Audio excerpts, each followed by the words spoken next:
Please don't call me sir. Tanmay, we actually have an introduction for you that we're going to do. Sorry? We actually have an introduction Okay, that we're going to okay, do for yeah. you. John Manasvi, where are you?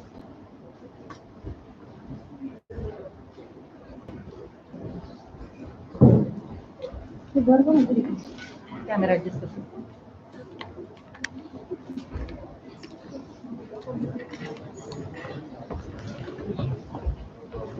Oh, this time. Again, long breath. Yeah. Hello. Good afternoon, everyone. Welcome to Career Chat. What is Career Chat? It is a speaker series that brings together professionals from all kinds of backgrounds. The idea is that perhaps someone, someday, somewhere, might inspire you to need to follow a specific career path. At the same time, it's a chance to ask questions. If you already know what you're going to study in college, that's great. But if you're like so many other people, this is your chance to ask questions.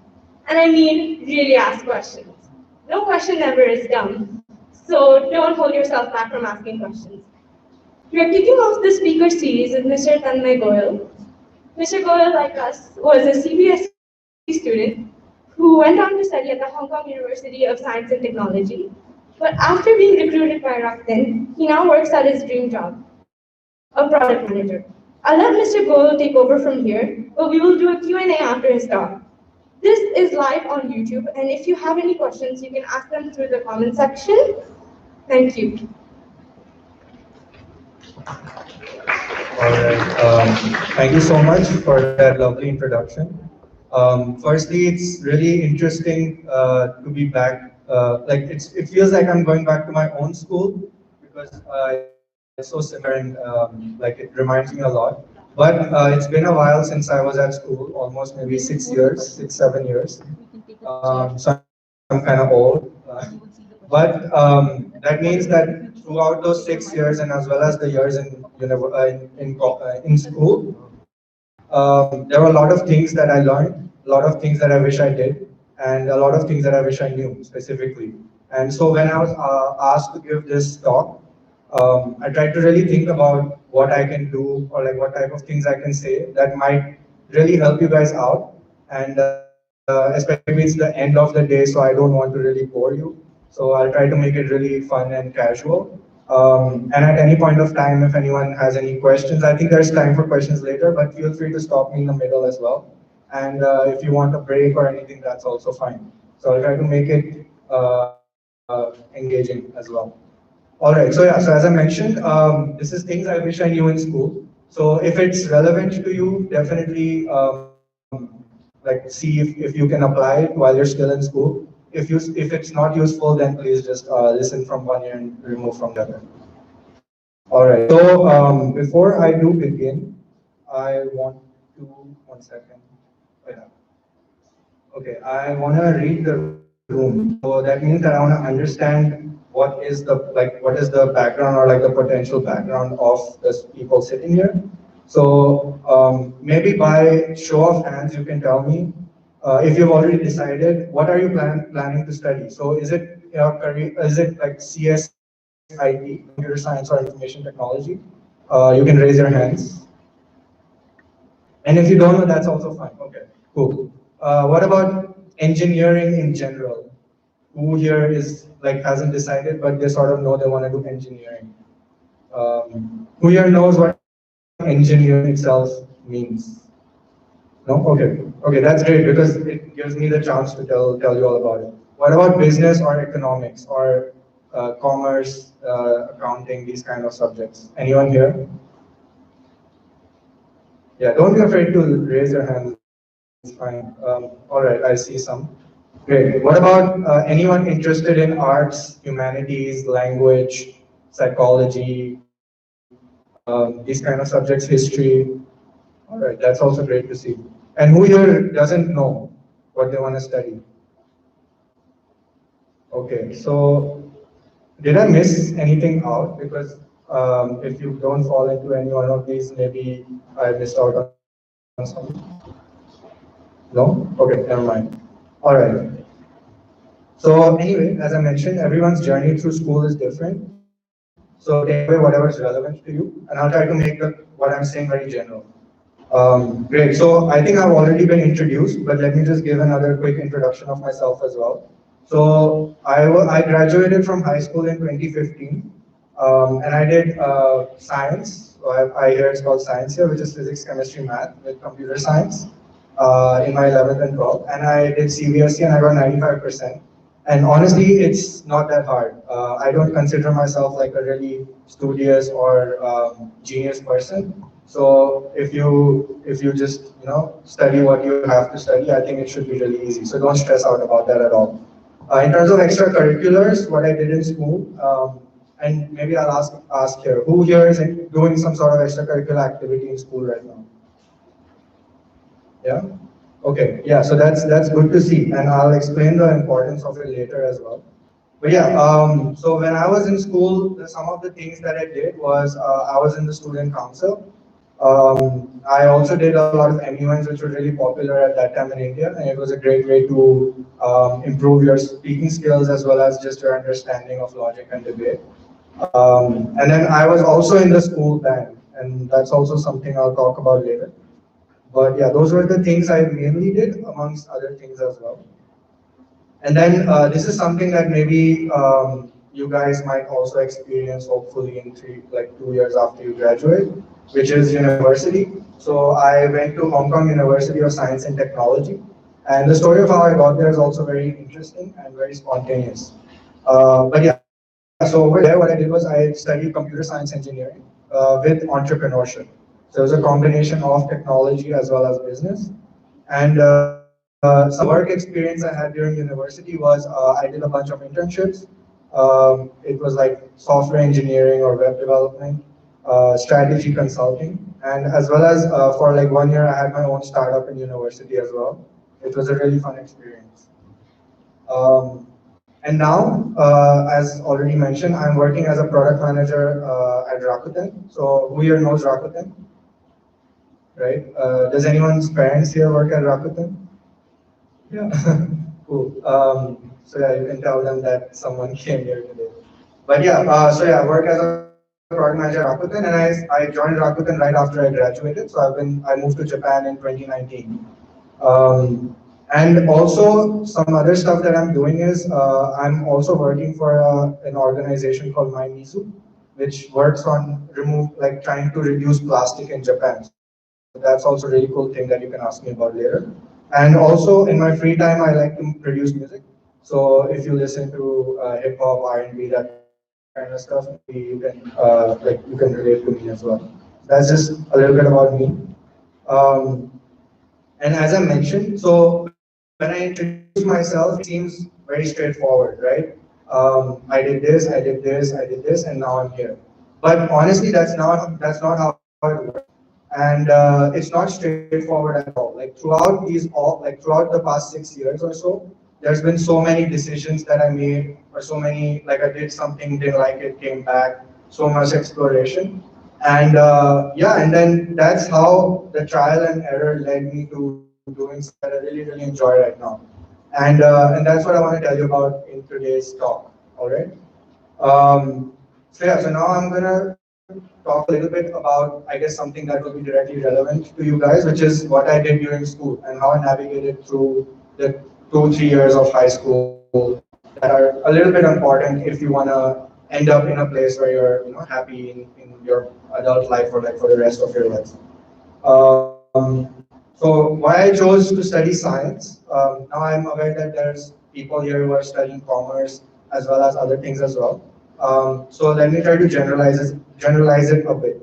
So by the time I reached 9th or 10th grade, I realized that I really enjoy logic-based subjects, right? And at that time, the subjects that were available to me were math, science, social studies, these kind of things. And within that, I knew, okay, math and science is something that becomes a little bit easier to me. And it's not the same story with everyone. But because for me, I realized that this is something I really enjoy.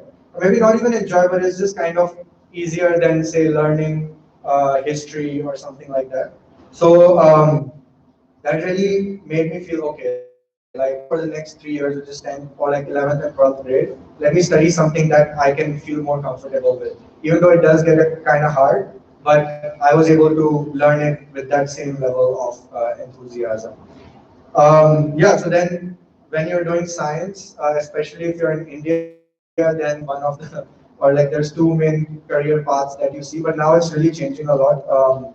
And during my time, it was still kind of rocky where as to what you wanted to do.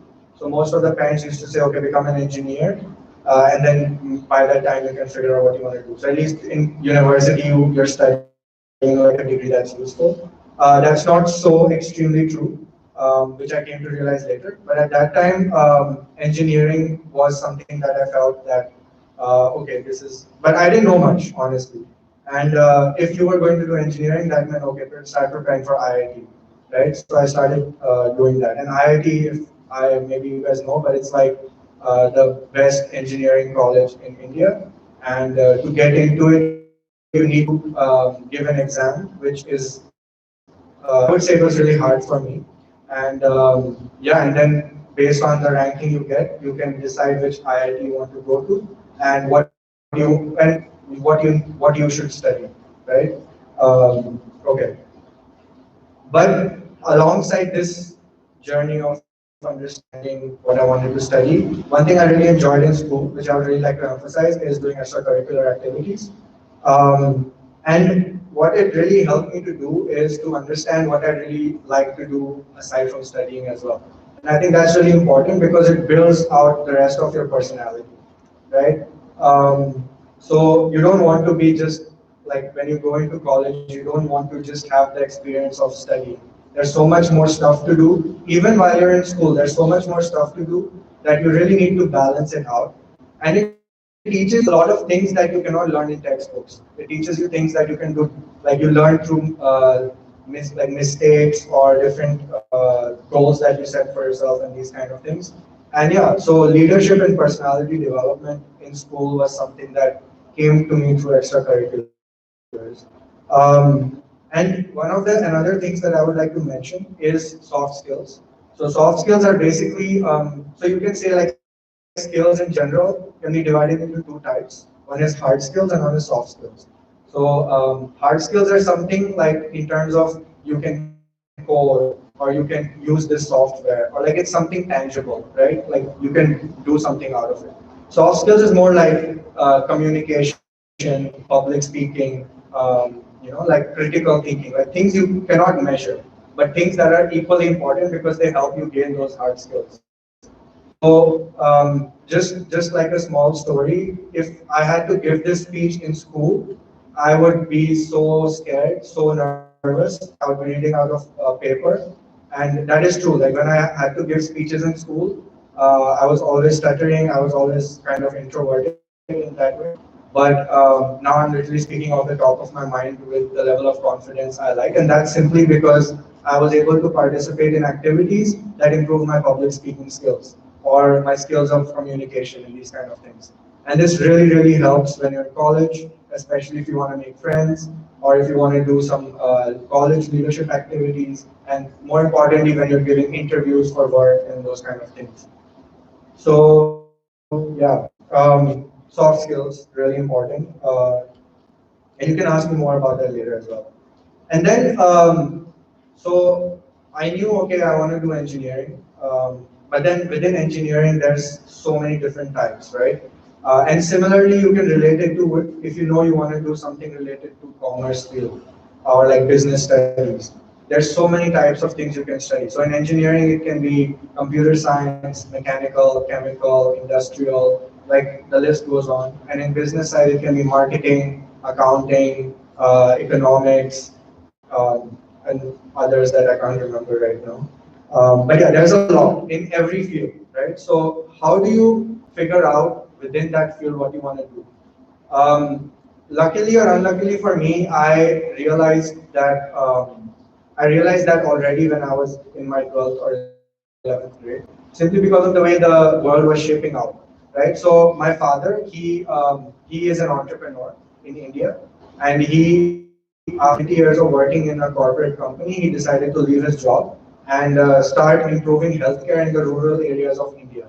So he realized that it's a really huge problem that people in the villages and small towns are not able to get equal quality of healthcare as in the big cities like Delhi or Mumbai. So he said that he feels like it's his responsibility because he was in that industry. It's his responsibility to do something. And in the beginning, I didn't understand a lot, but as I grow older, I realized that that really made him happy, satisfied, and also eventually made him kind of like rich. So it was something that kind of I felt okay. This is something that really excites me, being able to have my own business, being able to have my own company, having that freedom to do what I want. And I knew, okay, I want to be an entrepreneur. I want to have my own business, right? And yeah, and at that point of time in India, especially tech really started to grow off. Like a lot of people were realizing that why is only the US or Singapore or these kind of countries have the best tech companies. So they started building a lot of great tech companies in India, like Flipkart, Oil Rooms, Ola Cab, these kind of things. I don't know, maybe you guys used it when you were at home. And then that was something I really enjoyed to use as well, right? Being someone who's logic driven, it was really exciting for me to use these apps and do all these kind of things. So I knew, okay, maybe I want to have my business or like my own company, and I wanted to be in tech because that's something I really love. So like most of the people who were the founders of these great companies were computer science graduates. So that made it kind of easy for me to see, okay, if I want to follow that path, maybe it's a good idea to understand technology. I'll wait for the bell to.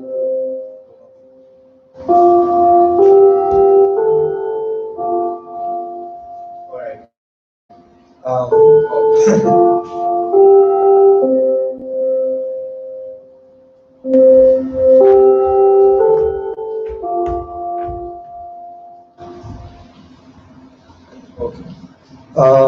Yeah. So where was I?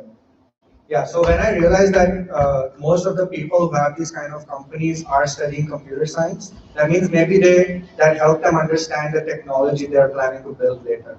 So that's how I realized what I wanted to do.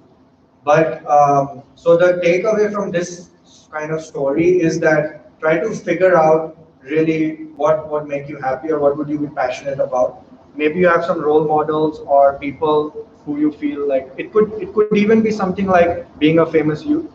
Oh, hello. Yeah, sorry. Yeah, it could even be something like being a famous YouTuber or something. Like try to figure out what your favorite YouTubers did. Some of them are not good role models, by the way, but yeah, just an example. Oh, okay. Hello? Yeah. Sure. Yeah. If you guys if that happens again, just let me know. All right. Cool. Okay.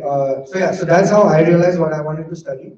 So try to understand what you might want to do. But it's okay if you don't know by the time you graduate. It's also okay to not know exactly what field you want to study, because I know many people who started off in engineering and ended up transferring to business or the other way around. So college is a really great way to explore that and figure out what you really want to do. So yeah, having some idea can make it easier for you to remove all the peer pressure. Maybe some of your friends are doing something and you feel like you have to do that same thing. That's not true. And then the second thing is that it can be really good for you to focus on that then. So for example, if you know you already want to do computer science, if you know you already want to do economics, then you can already start doing projects within those things in school itself. And that helps you later on.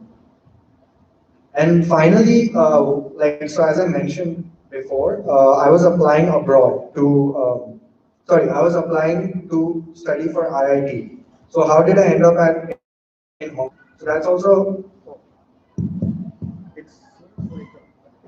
okay. Yeah. So that's also a really interesting story where I was talking to one of my friends who was studying there, and I asked him how does he like how does it feel and things like that. So what he told me was he's able to have more experience in exploring what he really wants to do. And at that time, even though I knew I wanted to study, it seems like the battery might be low. Uh, so maybe I can just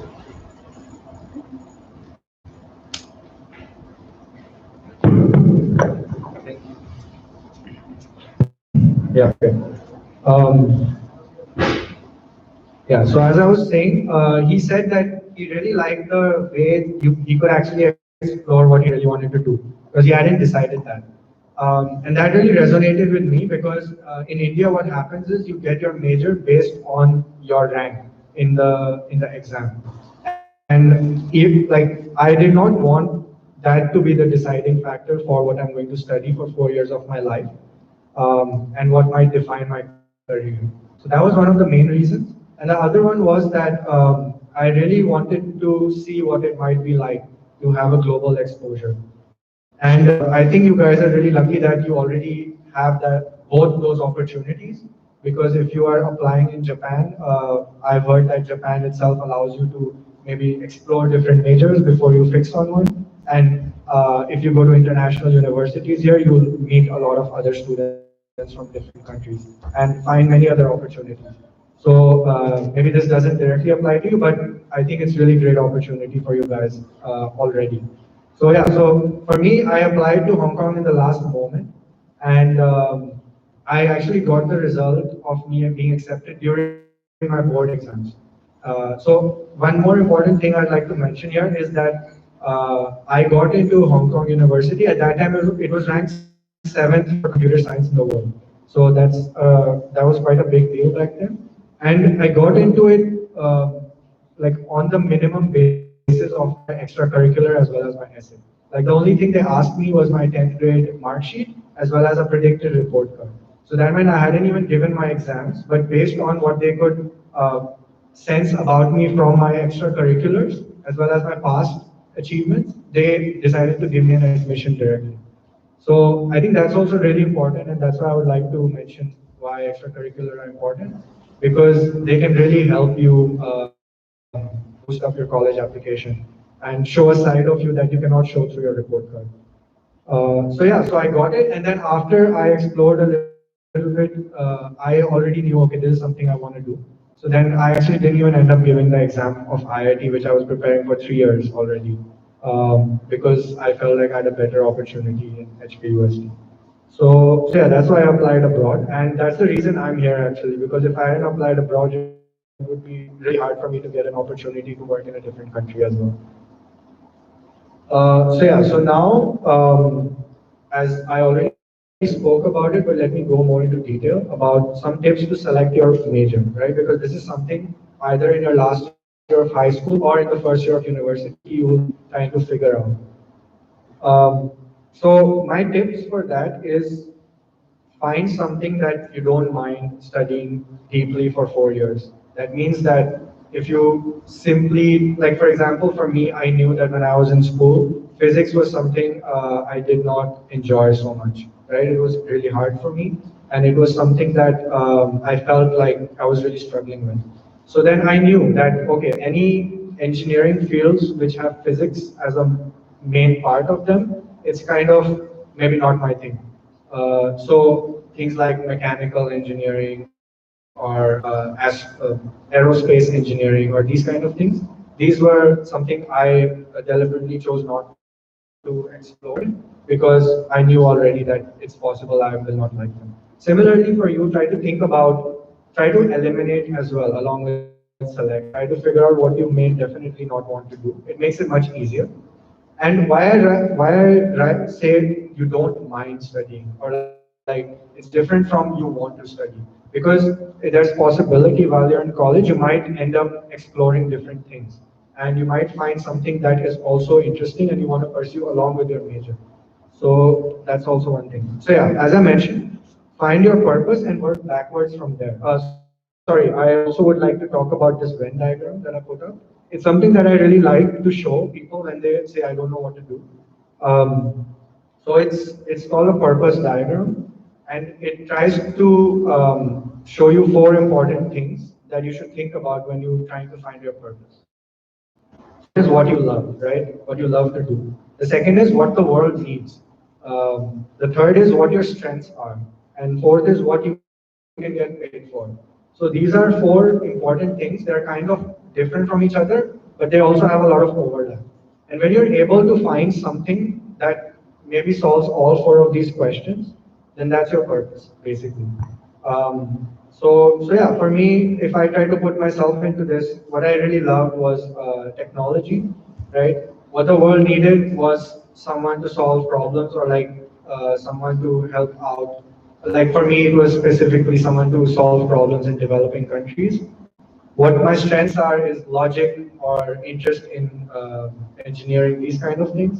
And what I could get paid for is, yeah, if I become a computer science engineer, if I become an entrepreneur, I can get paid for it as well. So that's how I was able to find the purpose and then work backwards from there to figure out what kind of major might lead you to that purpose. And right now it's really flexible to pursue all these different careers. So even if you start with one thing, it's completely okay. After 2 years, you might want to do something else. But it's always good to have one starting point or something in your mind while you look for other opportunities too. And one thing I would also really like to suggest is even if you are deciding to study engineering, please expose yourself to all the other different kind of studies that are out there because they may also help you understand the world in a more easier manner or in a more interesting manner. For example, even though I was studying computer science, I made sure in college I was studying political science, economics, even psychology, like these kind of things, even music. So that I can get a more deeper sense of how everything comes into play. Specifically because computer science is connected to all these fields as well. So it really helped me develop a more holistic mindset. So yeah, so that's some tips to select your major or your field of study, whatever you would like to do. And now more into extracurriculars. And as I already mentioned, it was one of the major reasons I got into HKUST. And so I read an email that was sent by your counselor, and I think that was he or she or they really defined well what is the reason for extracurriculars and what kind of things you can do. Don't be overwhelmed by it. You don't have to do everything. And here are my tips of what you can do that might help you out, right? So one thing you need to understand is that why do colleges look at extracurriculars? It's because they don't want someone to just come into college, study, and leave. They want someone who can either leave a legacy or have an impact while they're studying there.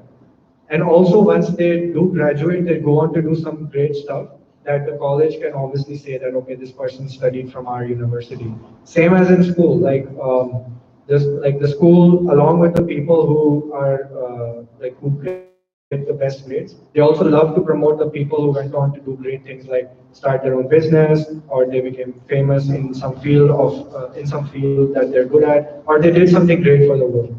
So that's why it's important to invest your time and effort in extracurriculars.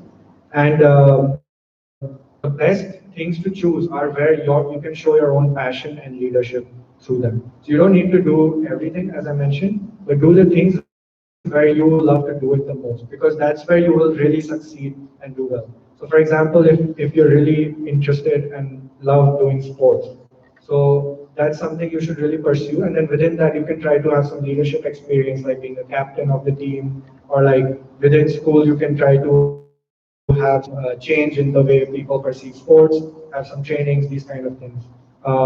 Yeah, and if you're in the student council, then try to have some initiative which can help the students, or even help the teachers, things like that. And then one thing I would like you to ask yourself is that does your extracurricular make you unique? And does it affect your personality in a positive way? So for example, for me, just to take an example of me being in the school band, um, it really made me unique in the sense that, okay, I was really creative during my time in school. And it led me to approach a lot of my study also in a creative way, where yeah, I would just like try to like when I was studying physics, especially sound physics, physics related to sound. It really interested me because I could see the application in my guitar, things like that. So So yeah, so make sure that whatever you are doing in extracurricular, it is able to help, like give you more insight into what you're doing or what you're studying. Okay, and then as I mentioned, your college was a different vibe altogether, and it's a completely different story that I will spend the whole day talking about. So maybe I'll cut that short. But just some simple points is that when I was in university, especially regarding my job, I didn't even know what I wanted to do until even until the last year of my university. So honestly, it's one of the most confusing times, but it's really fun because it helps you push yourself out of your comfort zone, and then you can really like go through the struggles and the successes of doing these different kind of things. And yeah, as I mentioned, be very open about trying different things while you're in college, be it studying, be it extracurricular, be it different type of work experience. And yeah, and once you do that, be clear on what you like and you don't like, so that you don't repeat those same mistakes or you don't go into those things again and waste your time, which you could be using to explore something new, right? So yeah, and don't fall under peer pressure and do something just because it's the hype. So another example I can give is Hong Kong is the hub for finance in Asia. So most of the people after graduating from a university, they end up going working for investment banks, which for some people is a great career, but for me it was not something I really found exciting.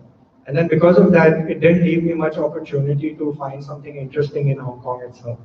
All my friends, they were applying for banks in the last year while I was honestly like jobless, interviewless. I had no idea. The only thing I had was, okay, I love doing my startup. But that itself cannot be something that allows me to stay in Hong Kong or outside of India. And then, but because I believe that I will either I want to do something I like, or I will take the risk of maybe going back to India and figuring it out later. That's how I got this opportunity for Rakuten, almost in the last semester of my university. So yeah, be very clear about what you want and don't want, because that will help you focus on getting what you really want. Yeah, and again, one more point is that making mistakes in school as well as college is good. Now, mistakes here, I don't mean that something that could really jeopardize your whole future, but like trying something and maybe failing at it is really great experience, because what happens is like the stakes are low. You know, if you fail, what's the worst that can happen? Right? For example, in my university, if I decided to like do a startup or have my own company, if it fails, what's the worst that can happen? I just go back to studying college, usually, right? But for example, if you are in the adult, like if you're a working professional, you decide to leave your job to start a startup and it fails, that has much more bigger consequences, because then you lose your livelihood. Maybe you have people who depend on you, these kind of things. So it's really great to do these things in school, because you are in a protected environment where when you fail, the worst that can happen is that you just go back to your regular life. So, but yeah, be good in your academics. That's some place where you can't fail. So yeah, so the stakes are low, and you have you have the permission to fail. That's basically what I mean to say.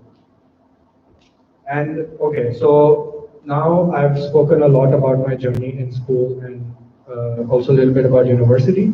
So I can take a small break here. And if anyone has any specific questions up to this point, like I'm interested to answer them.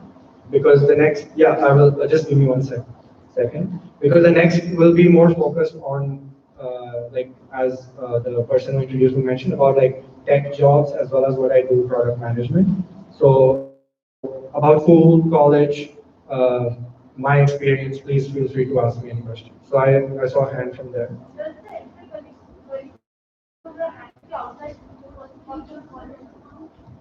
Sorry, maybe you can come over here so that I can just hear you a bit more clearly.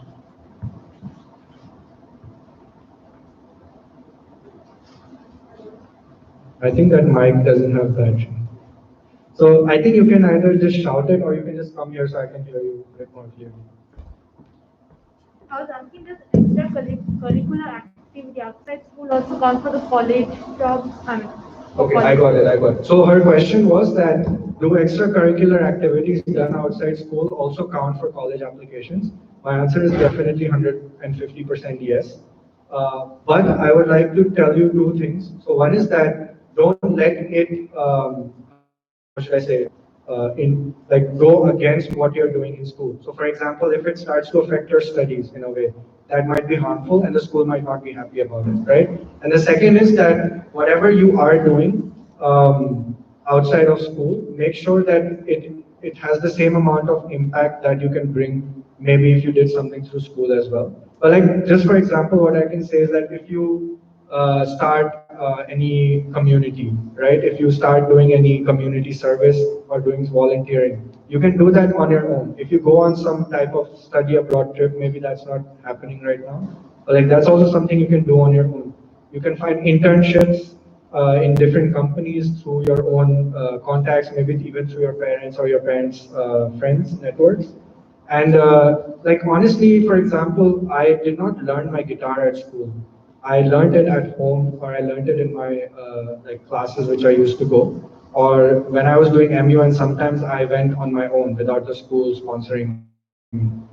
So if you can find what you really like to do, and if you can balance it along with your schoolwork, definitely that's great because when you write your essay, you won't be writing that I did this through school. You'll just be writing I did this thing and what impact came out of it, right?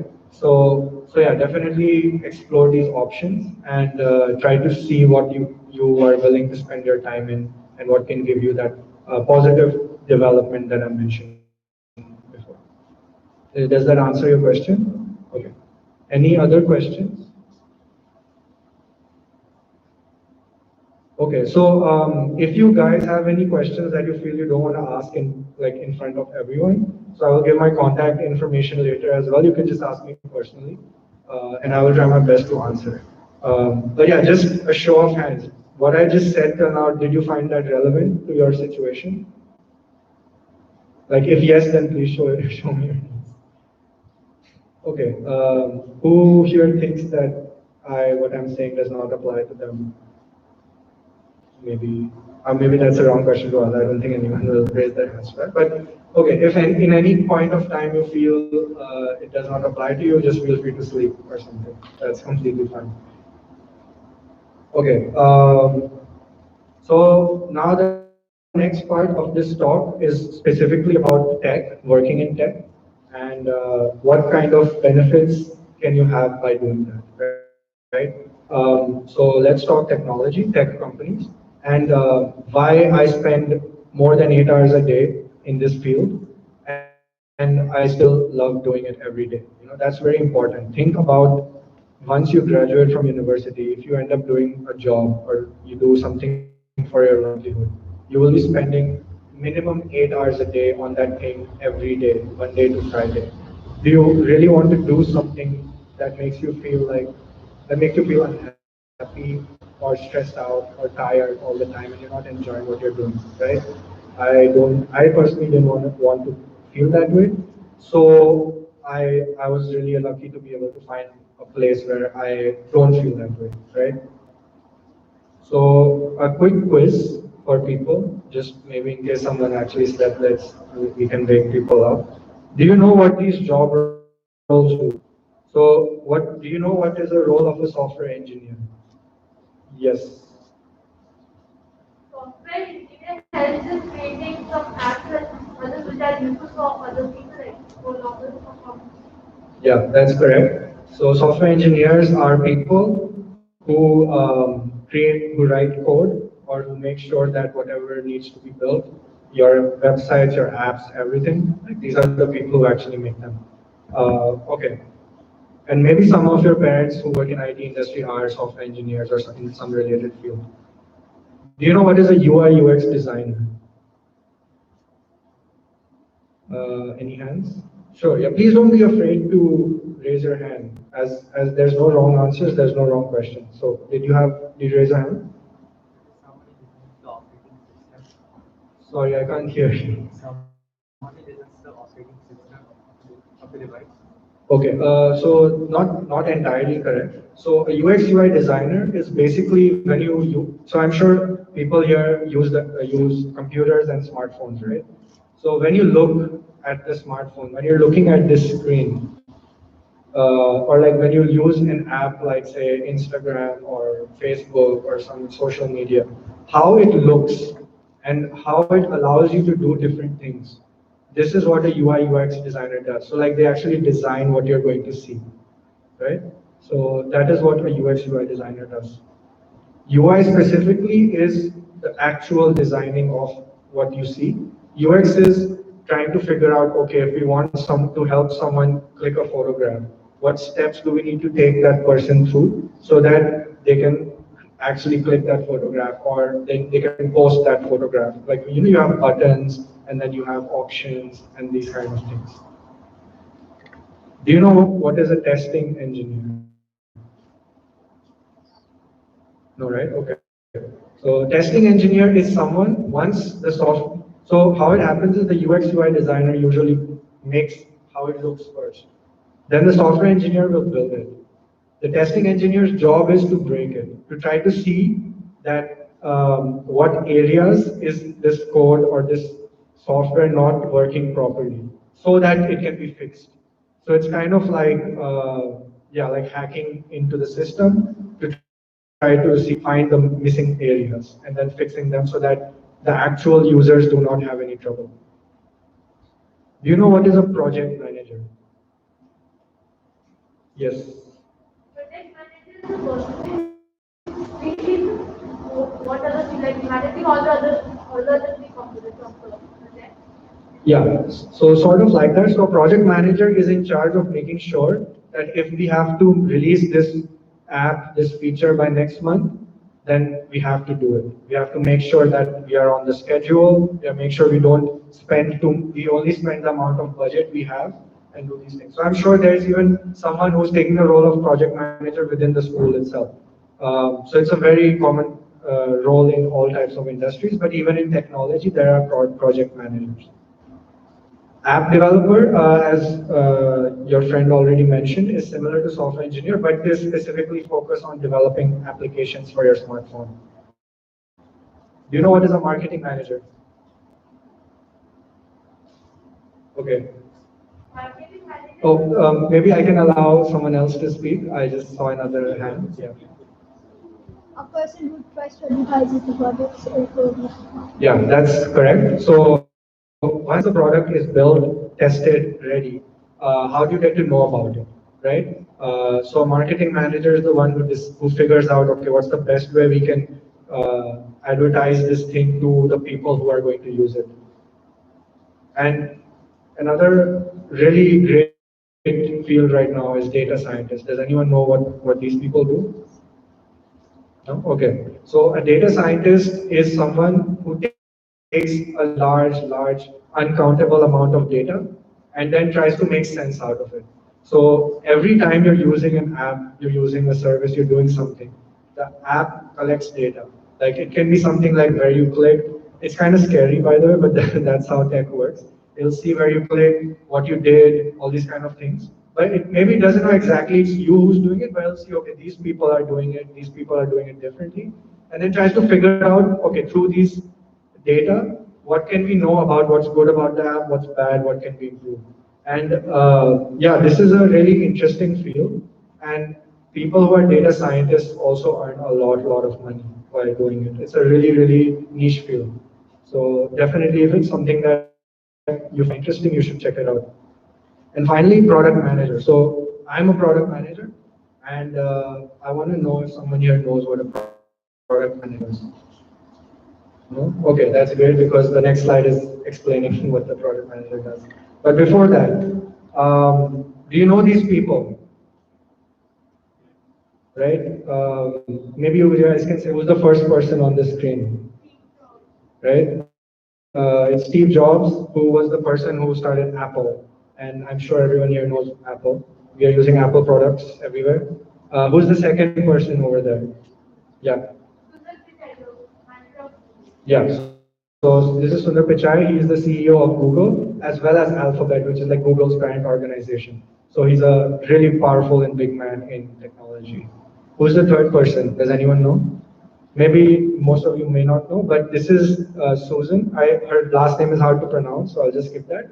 But she's the CEO of YouTube, right? People here, everyone knows YouTube, right? I think it's being streamed on YouTube as well. So yeah, so these three people are CEOs of some of the biggest tech companies in the world.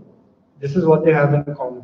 But another thing they have in common is that all three of them were product managers before they became CEOs, right?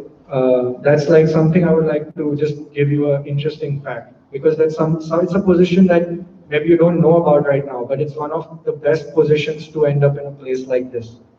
And maybe you guys can now understand why I started doing this role because one of my goals is to eventually have my own company, right? So based on that, let me tell you what a product manager does, right?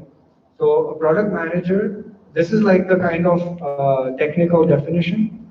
A product manager is responsible for evaluating opportunities and determining what gets built and delivered to customers. Okay, this is the more boring meaning. But what it basically means is that as a product manager, you are the mini CEO of a product, right?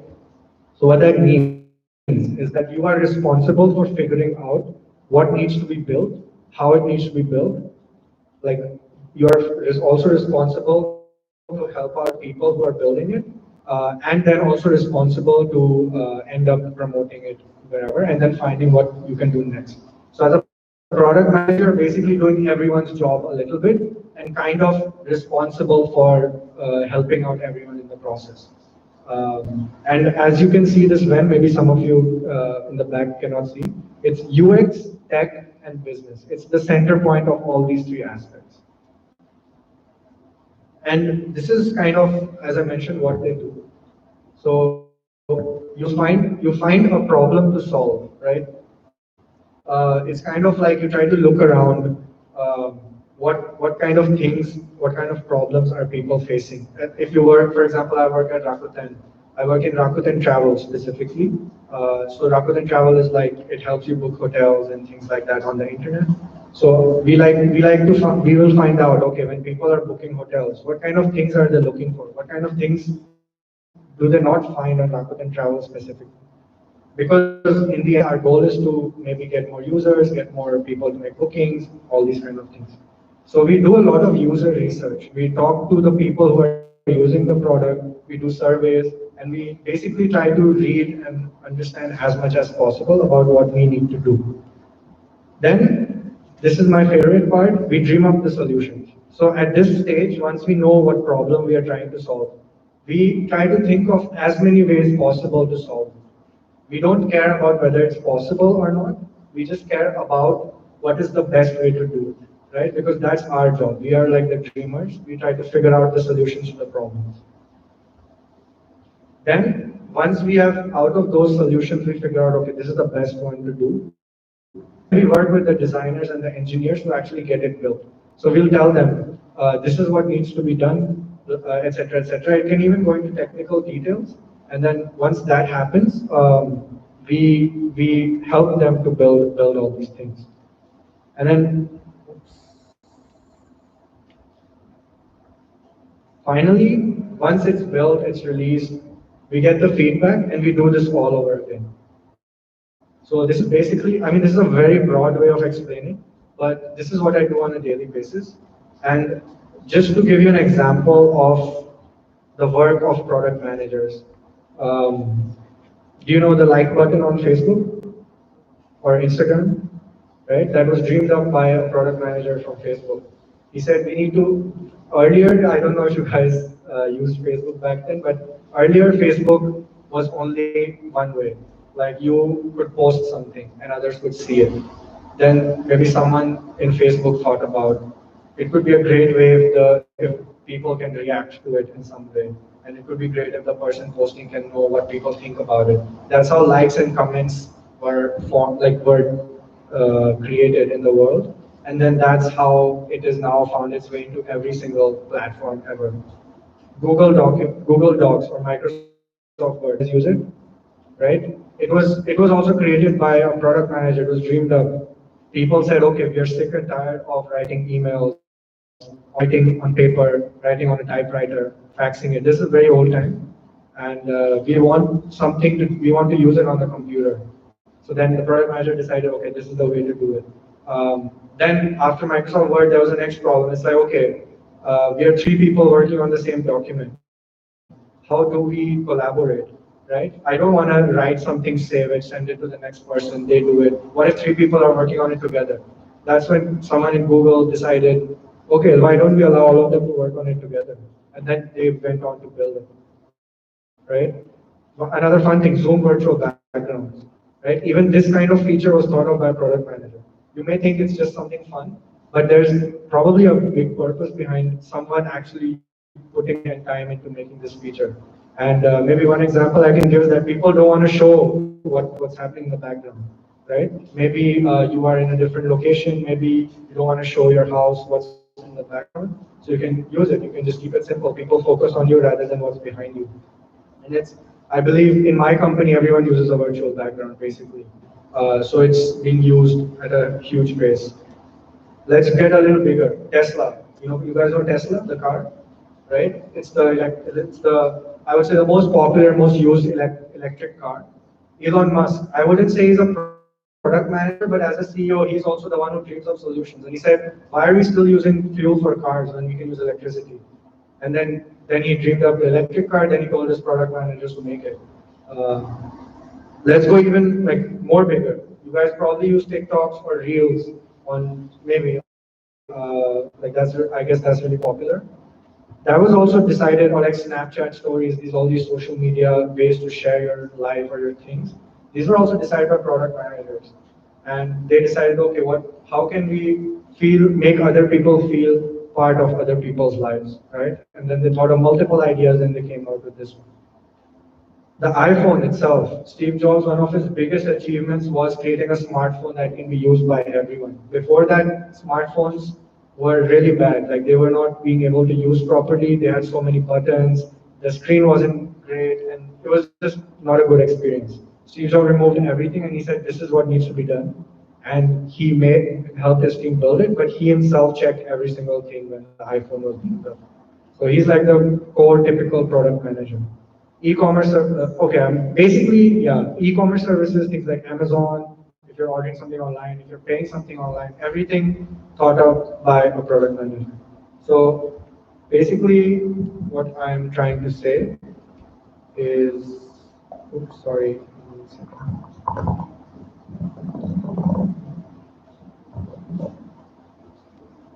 Yeah, every single thing, and if I want to be more if I want to be more broad about it, every single thing was thought about by some person.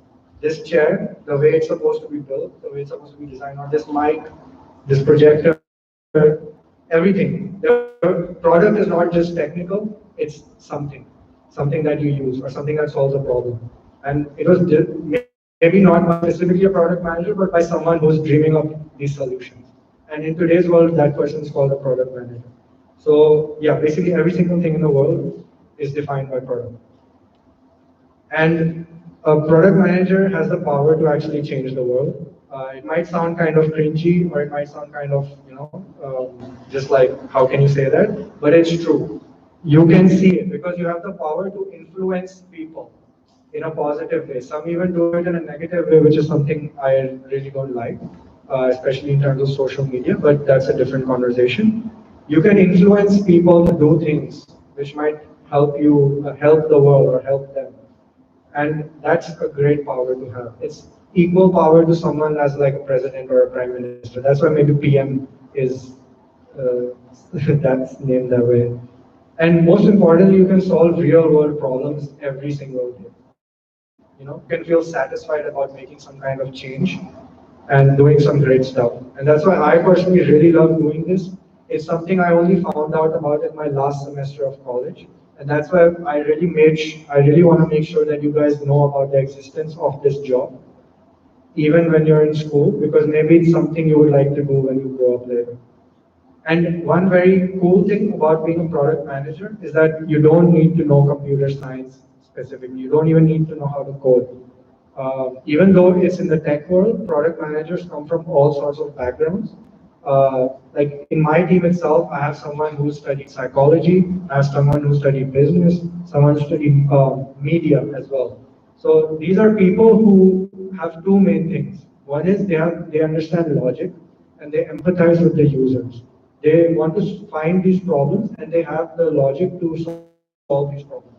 And yeah, and the second thing is that I forgot, but anyway, yeah, so as a product manager, you need to know, you need to have this kind of mentality.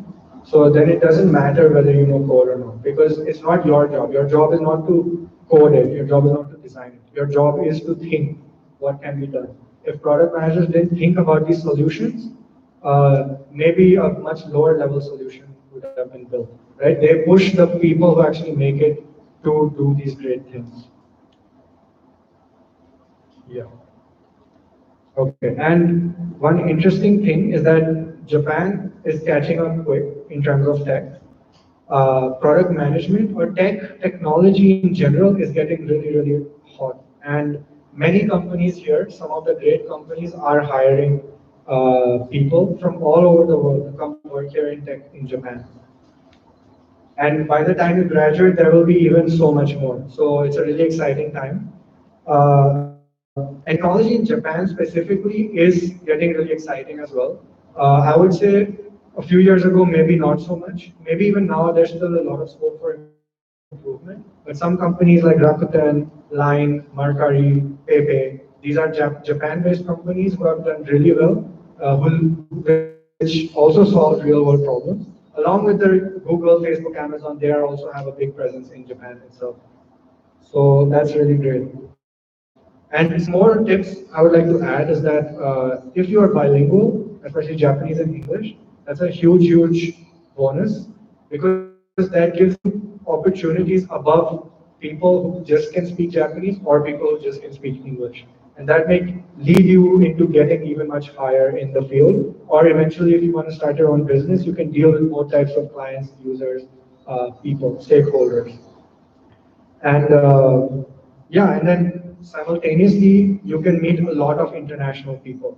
In my team, there's only, like in a team of 10 people, there's only one Japanese person.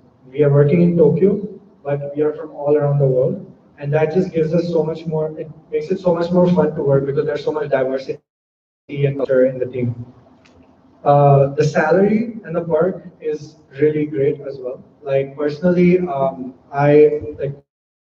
it's very hard to explain it, but it's something that I never thought I would care about, but it does matter. It matters because then it helps you improve your quality of life. Perks in Rakuten are really cool as well. Like for example, we have free breakfast, lunch, dinner, and like there's a chef in house who makes it. So I never have to pay for my food. They also pay for all my transportation, and there's a gym in office, and like there's so much more opportunities. They send you abroad to go to conferences and these kind of things. So these perks, they are really cool as well, and most tech companies offer these perks because they want to keep their team members happy and keep building more great products. This is not so common in traditional Japanese companies, but tech companies do this.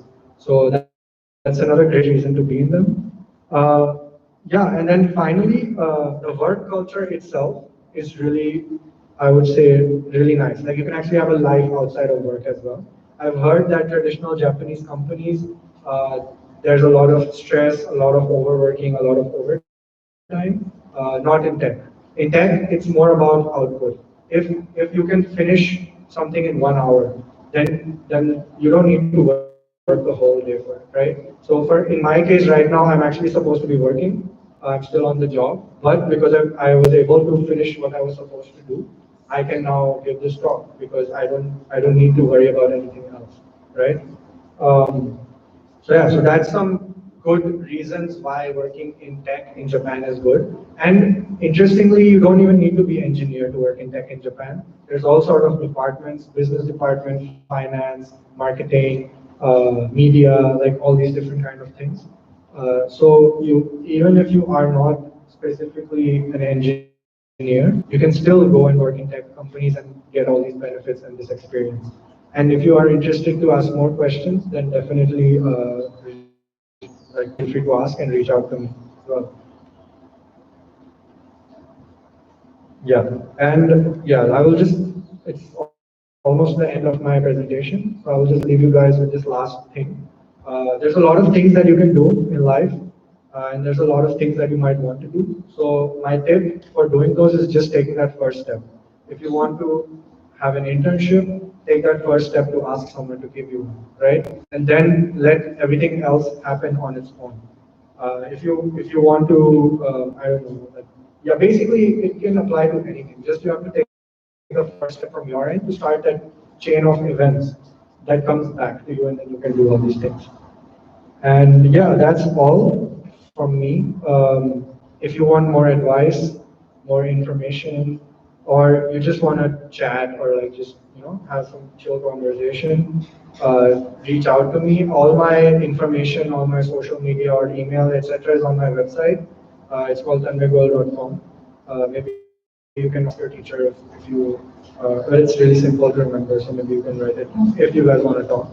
So yeah, just reach out to me. You can email me. You can even message me on Instagram or something. And yeah, so that's it for today. I think I already took up a lot of your time.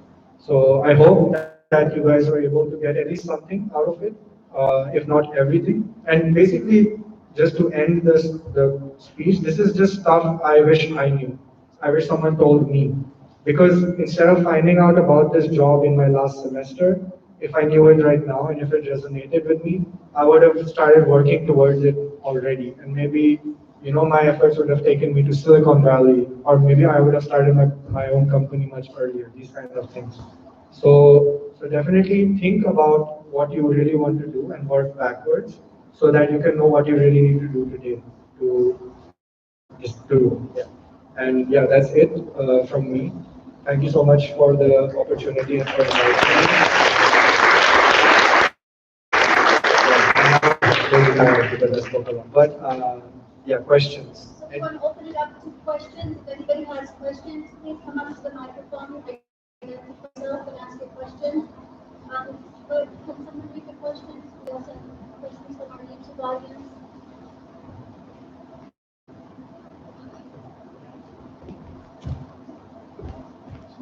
Questions, anybody?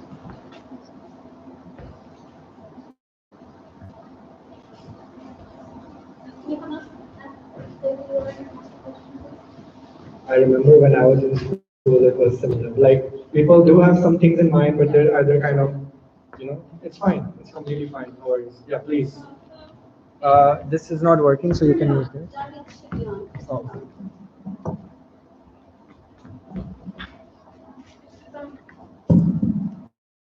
Okay, so you had experience in so many fields, and how did Can you you speak into the microphone? how did you push yourself to keep going? Weren't you scared that you might risk and you might fail? How did you push yourself to do so many things? Yeah, I think that's a great question. What's your name? Janvi? Janvi. Okay, thank you, Janvi. So, Janvi's question was that, and you can take a seat. Yeah.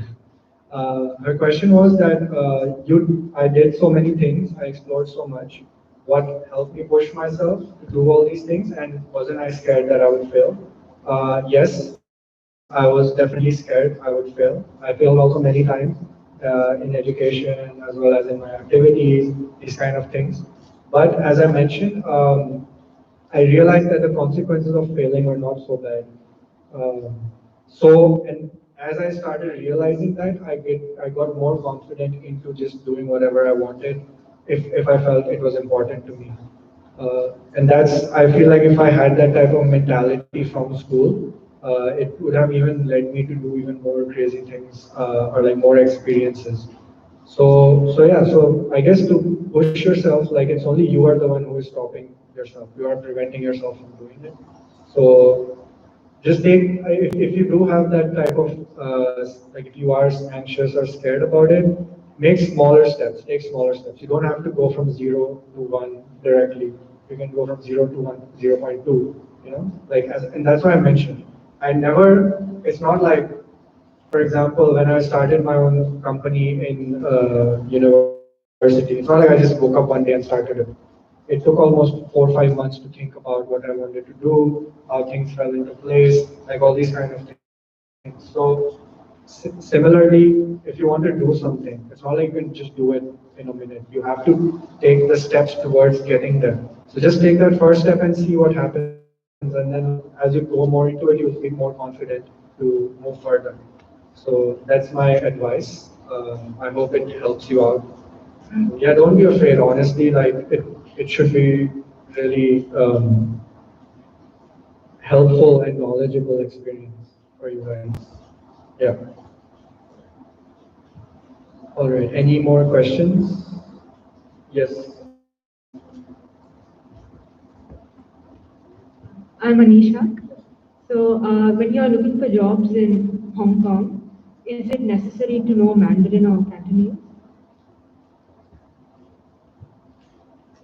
So in Hong Kong specifically, I would say not so much. Depends on different industries. So because Hong Kong itself is very global, it was occupied by Britishers all the way until 2000, year 2000. So it's very English speaking, English oriented as well. In China, yes, you do need to know Mandarin for sure.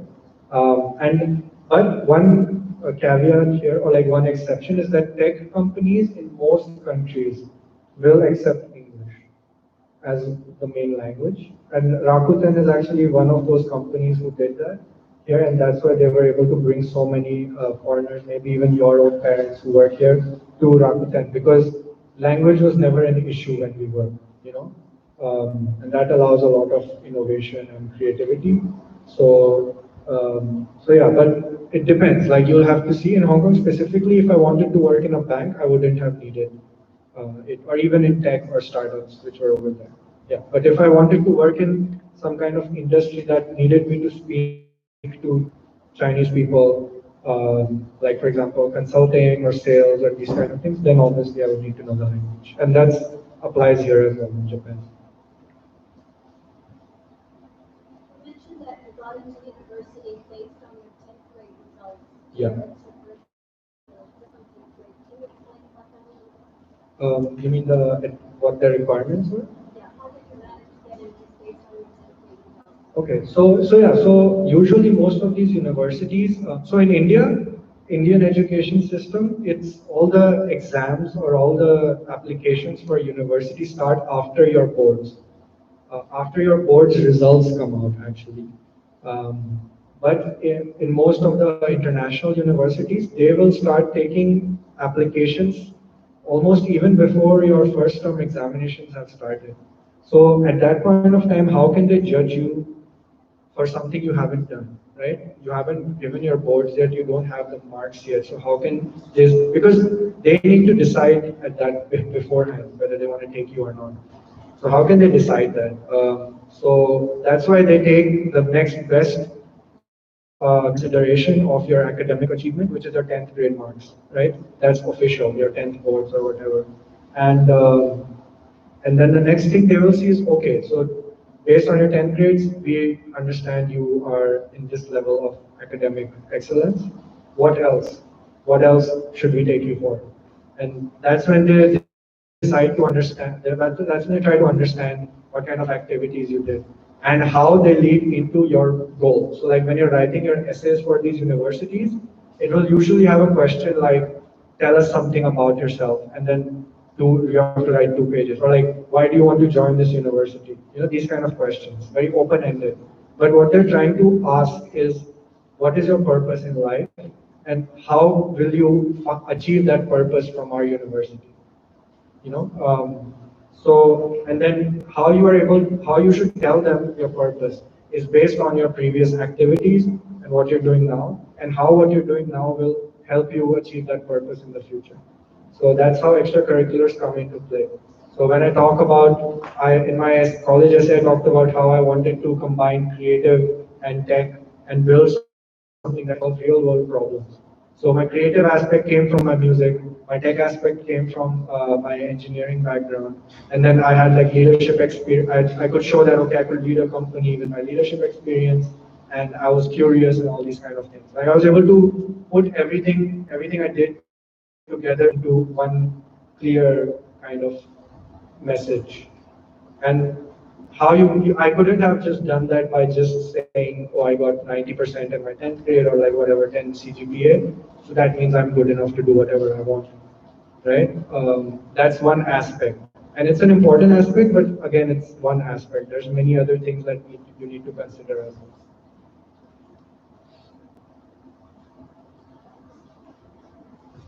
So, any other questions? Is there any hands? Okay. Okay, I think the mic here works.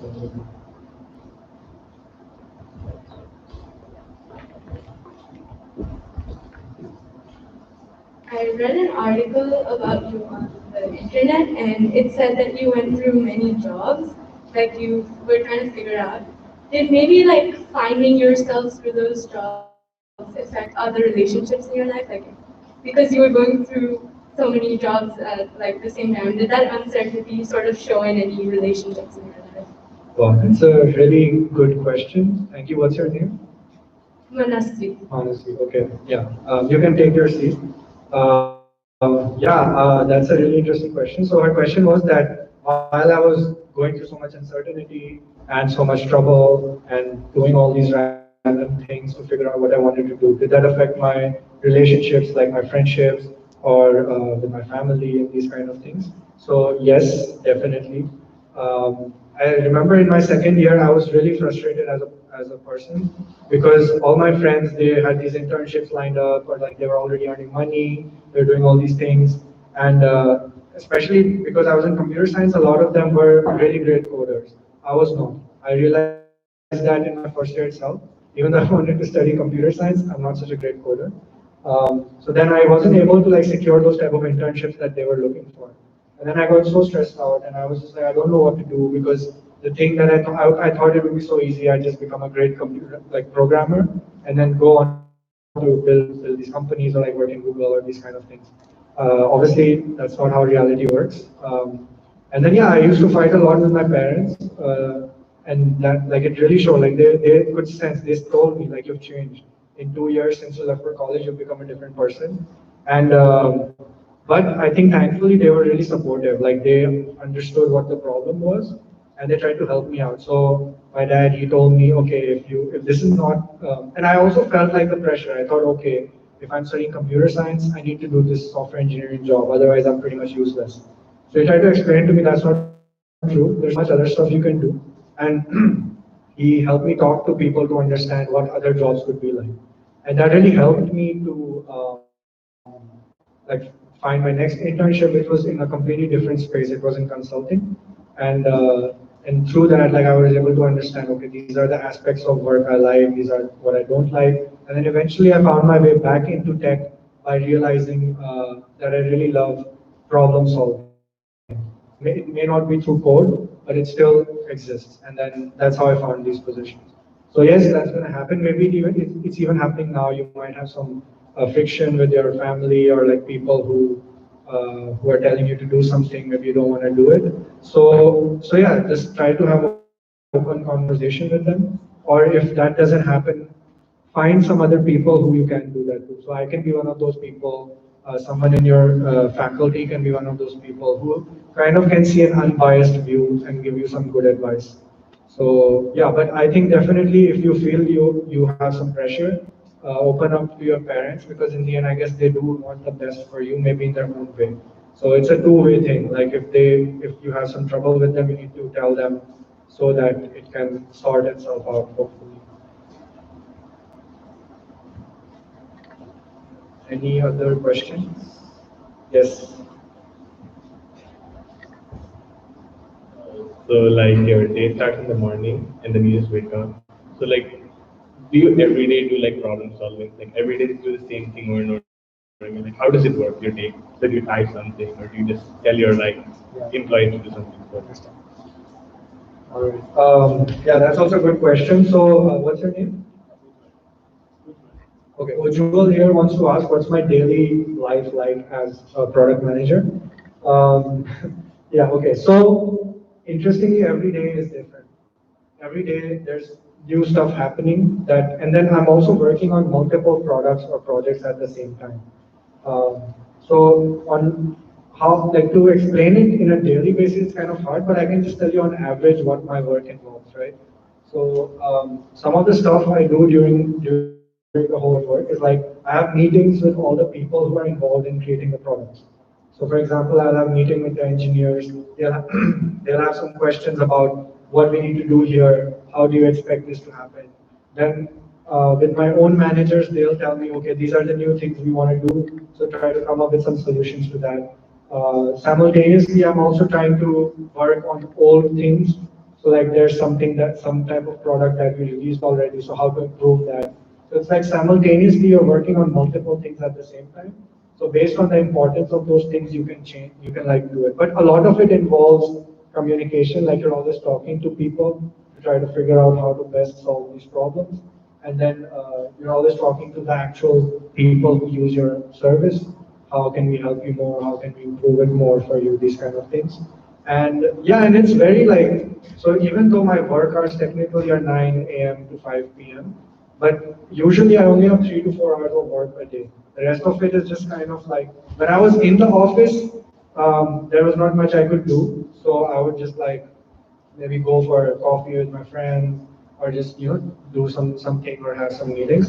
But now that I'm at home, that's why I started doing a lot of side projects just so that I can keep myself engaged because there's in tech, it's not the quantity of work, it's the quality. So if I'm able to do it, my time management is good, I'm able to do it in a shorter period of time, then I have a lot of time left for other stuff.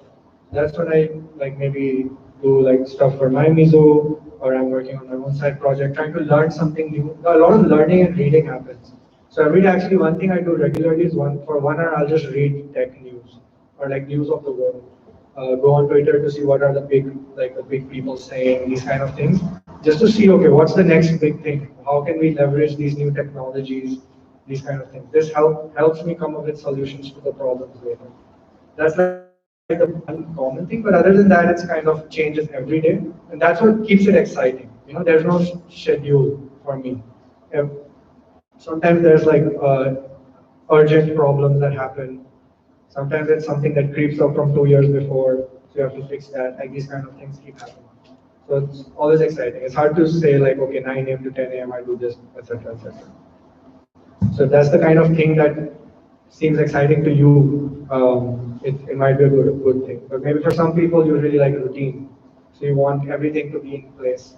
So then maybe there's definitely other jobs that do that as well.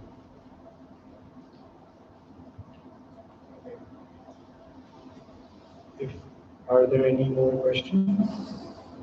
Talk about your university a little more. The university itself? Okay, yeah. So Hong Kong HKUST, as I mentioned, for engineering, it was really, I mean, it still is, but at the time I joined, it was really highly ranked. And that's something that really motivated me to go there. And I think it was a really, really great experience because A, it was international university, so I made friends from all over the world over there. B, it was really focused on science, technology, and entrepreneurship. Like some of the biggest companies in China and even in the world, they were coming out from our university. And so everywhere I looked, like there was someone speaking the startup language. That really excited me because that's something that I really wanted to do. Other than that, Hong Kong as a city it's like really vibrant. It has really interesting culture, mix of Chinese as well as British. So that's something you cannot find anywhere else.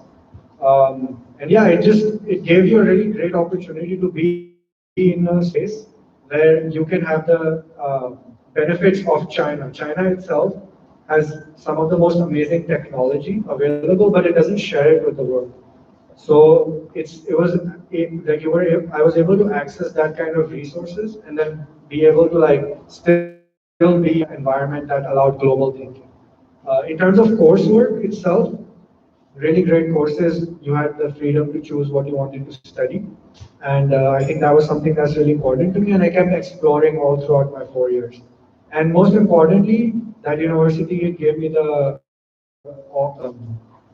opportunities for internships as well as coming to Rakuten. So like Rakuten, they hired me through my university. So it might be a good idea to also see what the alumni of your university are doing and what kind of jobs they can offer you. Yeah, that's so it's a great opportunity. However, with COVID, as well as there's some political stuff happening in Hong Kong, you may want to like see whether that's a place you want to be because I don't know how it is now. But I still have my juniors and friends who are studying there. So if you're interested, I can put you in touch with them so you can have a better conversation. And maybe like I personally really feel great, like amazing that I went to that university. But I'm sure that Japan itself has that type of experiences here as well with KO or Waseda or like these kind of universities. Is that good enough? Yeah. But yeah, there's basically we can talk about a lot of things. Uh, but yeah, like if you have any further questions, feel free to ask me. Uh, Do any of our faculty have questions?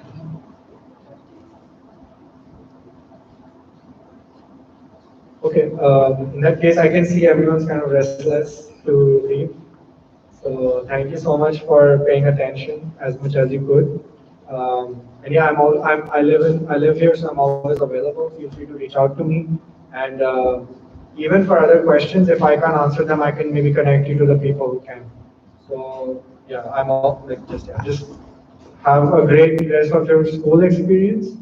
And if you do realize eventually that you might be interested to work as a product manager in tech or whatever, like if I'm still working at Rakuten or maybe I'm at some other company, reach out to me. Maybe I can even help you find the job because we hire as well. But that's not the purpose here. Just have fun, explore, and most importantly, find your purpose. I think that's the most important thing. Spend time doing that. It won't just come to you in a dream or something. You have to think about it really clearly. Yeah. Thank you.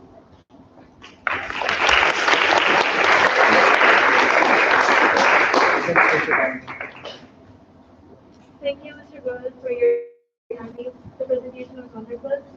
This is a small gift from this student Thank you ISJ so much. and visitor. This will start off with the and drama part the media part for helping set up because Thank you so much. Thank you to Monica ma'am who really helped. Yeah. Thank you to Monica ma'am who really helped set this up. Like she did, from my conversation with her, she really cares about what you guys will do in your college and whether you will be happy doing it. So yeah, definitely feel free to ask her to find more people like this so that they can come and give you some more advice. Yeah, thank you.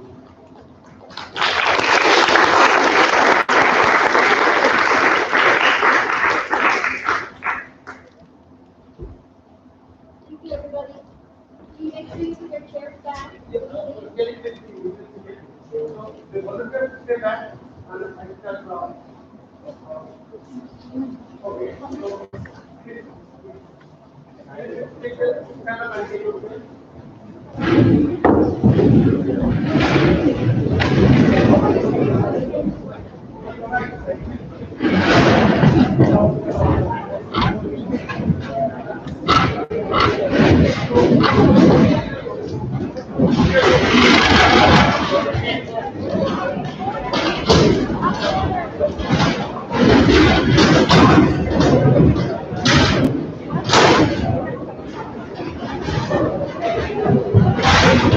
By the way, I'll be here for the next 10 minutes in case someone wants to talk to me personally.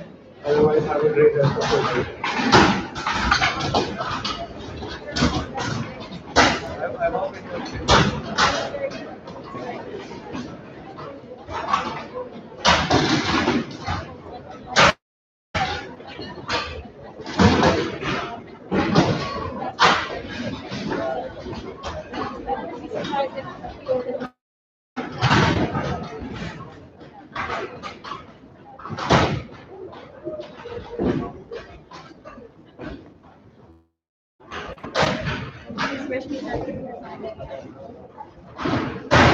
So, volunteers, the organizing committee, so please move all the windows and take the things back to the proper place where you have brought them from. Okay?